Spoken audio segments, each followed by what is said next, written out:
how to have something, not like a huge major single play or something, but just something, honest, that shows that you can evaluate yourself for weaknesses and know how to respond when you get that. Have a story or something you can tell people along with it, not like I'm talking all the time. Yeah. And don't say like your worst thing about your or your biggest regret in life. I heard someone get asked about their biggest regret, and apparently some people were like, "I got a B+ in that class, and I regret that." And they're like, "That's not that impressive." The point is that you can kind of self-reflect on yourself and look at what you can improve on. That's kind of the question. They want to see your ability to think, and if you can't think well on the spot, have some stuff kind of looked up ahead, especially if you get nervous under pressure, but be able to let them see that you're thinking and that you're genuine about what you're talking about. If they ask you ethical questions, answer honestly, because it's not your opinion on the subject they're asking about, it's how you defend your position and that you're not a psycho, quite frankly. I mean, I've heard some horror stories as you ask a student, students gotten through to the interview process, what are you most excited about gross anatomy? I can't wait to cut up a dead body. That's not like, that doesn't indicate a respect for the process. So that's what they're trying to get at. Express your opinion, be honest in the interview of yourself. There's one interviewer at our school that's notorious for asking hard questions. And one of my classmates was telling me, because he just happened to get this guy for an interview. And his ethical, I guess, question, he tried to push your buttons and hit on conversation. Sometimes he goes overboard. But he asked this guy, he said, "So, would you ever march in a gay pride parade?" And the guy said, "No." He just left it like that, so it was silent for a little while. Said, "Okay, well, why not?" And he's just kind of said, "I'm not gay." That was his answer. Done. And you don't have to give any long, elaborate question. Just be honest. So, and that's something that can frazzle you. What do I say? Oh no. But just be honest. And it's good to stand your ground. If you have a firm belief about something, there's nothing wrong with that. There's no right or wrong answer for a lot of these things. It's just they actually want to see that you're going to stand up for what you believe in.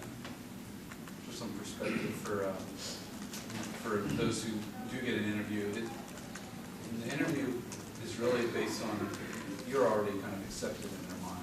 It's kind of your spot to lose. So try to think of it that way, as opposed to trying to impress them and show them that you belong there. They already think that you belong there, and what they're trying to do is just confirm that. So try to think of it as you already kind of got the chips in your pocket and try not to lose them. So you want to make sure that you're defending yourself and showing yourself in the best light. How many medical schools did each of you guys apply to, and what kind of criteria were you looking at when you were choosing those schools? Let's see, I applied to 3. I did 10, so you imagine wrong. I applied to 3. I got into my first choice and went through my applications. And criteria for me was location. I'm from Pennsylvania, so I really only wanted to go to schools in Pennsylvania. I kind of wanted to stay in Philadelphia, so that was probably the biggest thing for me. And then I also just applied to Yale, and that's just what my choice was. And from there, it was, you obviously want to try to go to the best school you can. UConn was the best school, and I got in there, so mine was pretty simple. I applied to 2, New York and USC, and my criteria, geographic location was one thing. I never really liked Columbia, really, but it was my first choice because it was away from home, and minimizing distractions was kind of key for the first year of medical school. And also for the it's very nurturing atmosphere. I think that's one thing you need to look at, how your personality works in different programs. And we have 2 great medical schools in the state, luckily, but the atmosphere is different depending on. I do better in more of a nurturing, going to a small private school. I went to Wofford, so I do better in a smaller, more nurturing, pay attention to the individual environment.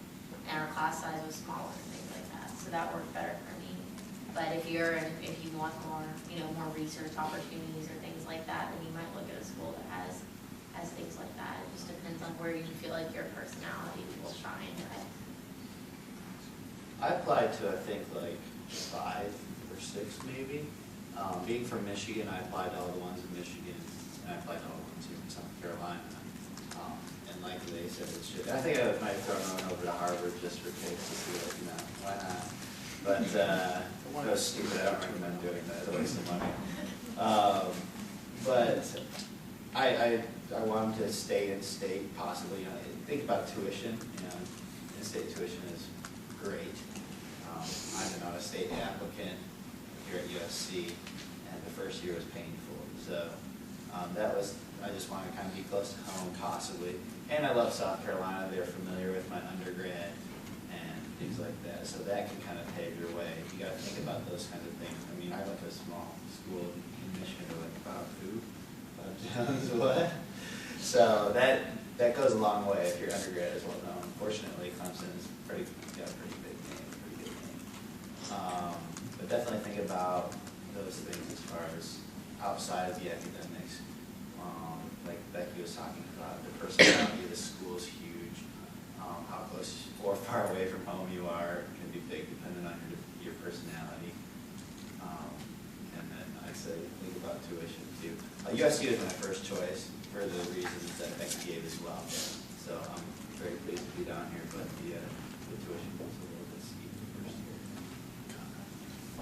I applied to one school, got in there.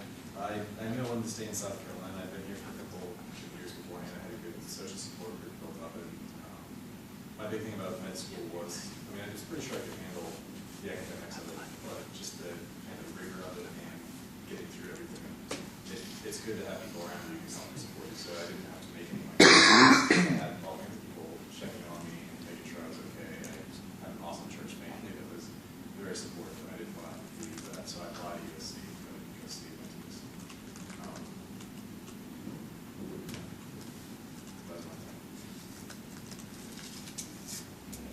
What undergraduate classes did you guys find for medical school?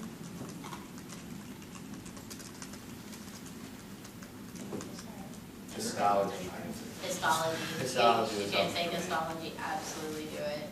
Like, I made like a 98 in that class in med school, and I hardly ever studied for it. Not that I would recommend that, but if you've taken it before and seen the pictures, it makes it so much easier. And any sort of anatomy course you can get under your belt. Anything that makes that first semester easier, I would say, because that's when you're adjusting to the workload and everything, and it's overwhelming. If you've already seen some of the information, that takes a little of the stress off. And it's close to it. By the next semester and then the next year, you're probably not going to remember this stuff from the undergrad classes anyway. So I would concentrate on picking things that help you with that first semester of med school. I didn't have a whole lot of overlap between my undergrads and med school. I had the prereqs, and that's pretty much it. And the ones that helped me the most are the ones that kind of forced me to get myself moving and got me accustomed to spending long hours not at home. That's going to be kind of the biggest. The more time you can spend in the anatomy lab in med school, the better your grades going to be in there. And that's when you're big. It's 8 or 9 hours first semester. That's one of the big chunks of your so get used to a lot of work, maybe not be at home so much. Just kind of that mindset. Yeah, I think I agree with all that. I didn't take any anatomy or physiology as an undergrad, but my school was more liberal arts and was very competitive, so being a kind of, we were top 20 liberal arts at the time, so just being there and being around the competitive people and my school was known for pre-med, so you have a lot of those people around, and just being in that mindset was important.